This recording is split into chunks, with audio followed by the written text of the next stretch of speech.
हिंद महासागर में चीन की चालबाजी लगातार बढ़ती जा रही है। चीन आए दिनों ऐसे ऐसे काम कर रहा है जो भारत के मिलिट्री संस्थाओं, रक्षा प्रतिष्ठानों और संवेदनशील हथियारों के लिए खतरा पैदा कर रहे हैं। भारत जैसे ही किसी मिसाइल टेस्ट का ऐलान करता है, तुरंत ही चीन अपना जासूसी जहाज लेकर हिंद महासागर में पहुंच जाता है ताकि भारत द्वारा टेस्ट किए जा रहे मिसाइल की जासूसी की जा सके। ऊपर से मालदीव को चीन ने अपना गुलाम बना लिया है। वह चीन के इशारे पर नाच रहा है और भारत को आंख दिखा रहा है। जानकारी के अनुसार चीन ने अपने जासूसी जहाज मालदीव में तैनात कर दिए हैं, जहां से वह भारत की जासूसी करेगा। भारत का दोस्त कहा जाने वाला बांग्लादेश सबसे बड़ा धोखेबाज निकला। चीन बांग्लादेश में मिलिट्री बेस तैयार कर रहा है, यानी इसके बाद वह भारत के और करीब आ जाएगा।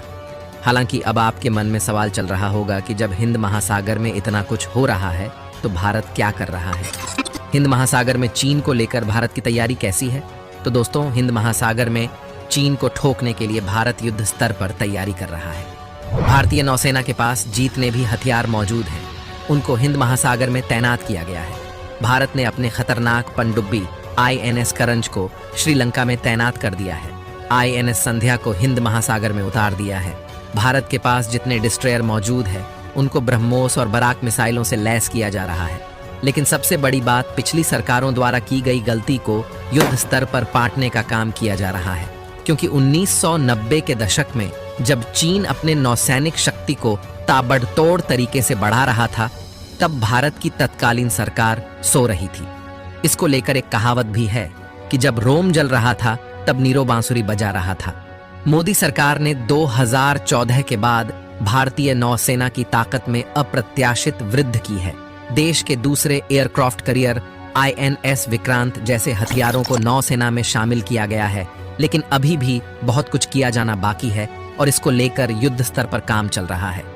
दोस्तों, आज की इस वीडियो में हम यही जानने का प्रयास करेंगे कि भारतीय नौसेना की ताकत को बढ़ाने के लिए मोदी सरकार द्वारा कौन कौन से कदम उठाए जा रहे हैं, कौन कौन से हथियार प्रोजेक्ट चल रहे हैं, किन किन हथियारों को नौसेना में शामिल किया जा रहा है। वीडियो काफी ज्यादा इंफॉर्मेटिव होगा, इसलिए वीडियो में अंत तक बने रहिएगा। दोस्तों, चीन से बढ़ रही चुनौती को देखते हुए मोदी सरकार द्वारा फैसला किया गया है कि भारतीय एयरक्राफ्ट कैरियर पर दुनिया के सबसे खतरनाक deck based fighter jet Rafale M को तैनात किया जाएगा। इसको लेकर फ्रांस से डील फाइनल हो चुकी है।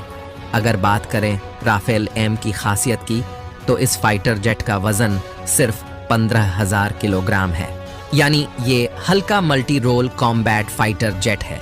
इसकी फ्यूल कैपेसिटी करीब 11,202 किलोग्राम है, यानी यह ज्यादा देर तक फ्लाई और ज्यादा देर तक डॉग फाइट कर सकता है। इसकी अधिकतम गति 2205 किलोमीटर प्रति घंटा, कॉम्बैट रेंज 1850 किलोमीटर और फेरी रेंज 3700 किलोमीटर है। आसान भाषा में कहें तो चीनी डेक बेस्ड फाइटर जेट इसके सामने कहीं भी नहीं टिकते। ये अधिकतम 52,000 फीट की ऊंचाई तक जा सकता है। राफेल M में 30 मिलीमीटर की ऑटो कैनन गन लगी हुई है। इसके अलावा 14 हार्ड पॉइंट्स हैं। इसमें 3 तरह की हवा में मार करने वाली मिसाइलें, हवा से सतह पर मार करने वाली 7 तरह की मिसाइलें, एक परमाणु मिसाइल या फिर इनका परीक्षण भी लगाया जा सकता है। राफेल M 4.5 जनरेशन का आधुनिक फाइटर जेट है, जिसे विमान वाहक युद्ध पोत पर तैनात करने के लिए ही बनाया गया है। ऐसे फाइटर जेट्स ना तो पाकिस्तान के पास है और ना ही चीन के पास। दोस्तों, हिंद महासागर में चीन को ठोकने के लिए भारत अमेरिका से 31 की संख्या में MQ-9B स्काई गार्डन ड्रोन की खरीदारी कर रहा है। ये डील भी फाइनल हो चुकी है। MQ-9B स्काई गार्डियन को अमेरिका का ही नहीं बल्कि दुनिया का सबसे खतरनाक ड्रोन कहा जाता है। इसका हमला ऐसा होता है कि दुश्मन को भनक तक नहीं लगती। इसके निशाने से दुश्मनों का बच पाना नामुमकिन होता है। ये ड्रोन चमगादड़ की तरह रात में भी देख सकता है, उल्लू की तरह उड़ सकता है और बाज की तरह हमला करके गायब हो जाता है। इसे दुनिया का सबसे घातक और जानलेवा शिकारी कहा जाता है। ये दुनिया का सबसे खुफिया और ताकतवर जासूस भी है। MQ-9B स्काई गर्जियां एक लॉन्ग रेंज एंट्रेंस ड्रोन है जो हवा से जमीन पर मार करने वाली मिसाइलों से लेस होता है। इसमें लगी R9X हेल फायर मिसाइल को साइलेंट किलर के नाम से भी जाना जाता है। इसे किसी भी तरह के मिशन के लिए भेजा जा सकता है, जैसे कि सर्विलांस, जासूसी, सूचना जमा करना या फिर दुश्मन के ठिकाने पर हमला करने के लिए। ये ज्यादा ऊंचाई से निगरानी करने में सक्षम है। इसकी रेंज 1900 किलोमीटर है। इसमें 1700 किलोग्राम का हथियार लोड किया जा सकता है। ये अधिकतम 482 किलोमीटर प्रति घंटे की रफ्तार से उड़ान भर सकता है और 50,000 फीट की ऊंचाई तक जा सकता है। कमाल की बात तो यह है कि यह ड्रोन 50,000 फीट की ऊंचाई से मिसाइल अटैक कर सकता है। दोस्तों, हिंद महासागर में चीन को उड़ाने के लिए कलवरी क्लास की पनडुब्बियां युद्ध स्तर पर तैयार की जा रही हैं।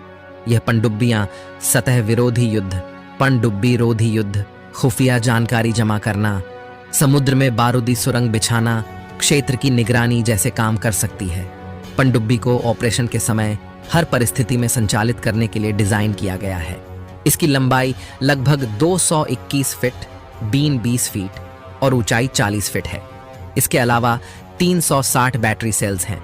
पानी की सतह पर इसकी गति 20 किलोमीटर प्रति घंटा होगी, जबकि पानी के अंदर यह 37 किलोमीटर प्रति घंटे की रफ्तार से चलने में सक्षम होगी। दोस्तों, हिंद महासागर में चीन को करारा जवाब देने के लिए स्पोर्ट्स शिप्स के 5 फ्लैट तैयार किए जा रहे हैं।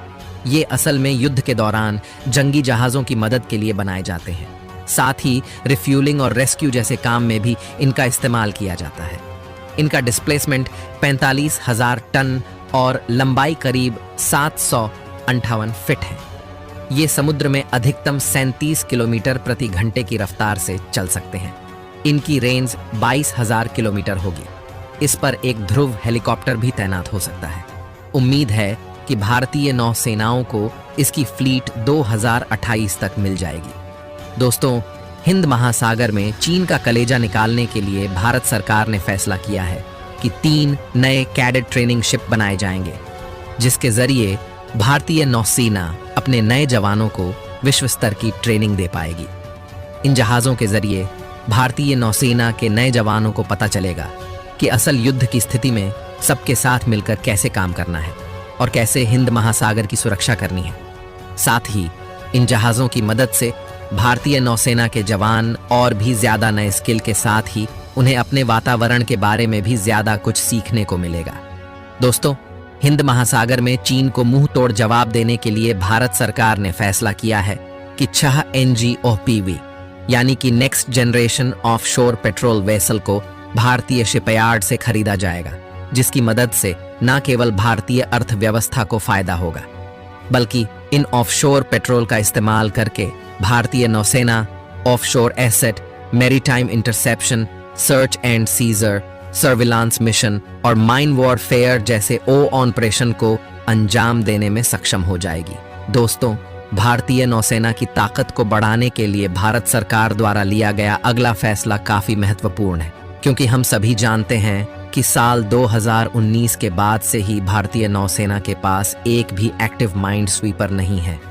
दरअसल माइंड स्वीपर का काम समुद्री माइंस का पता लगाकर उन्हें बेअसर करना होता है, लेकिन अब इसी काम को पूरा करने के लिए भारत सरकार शुरुआती दौर में 4 mind sweeper counter vessel Goa shipyard limited से बनवा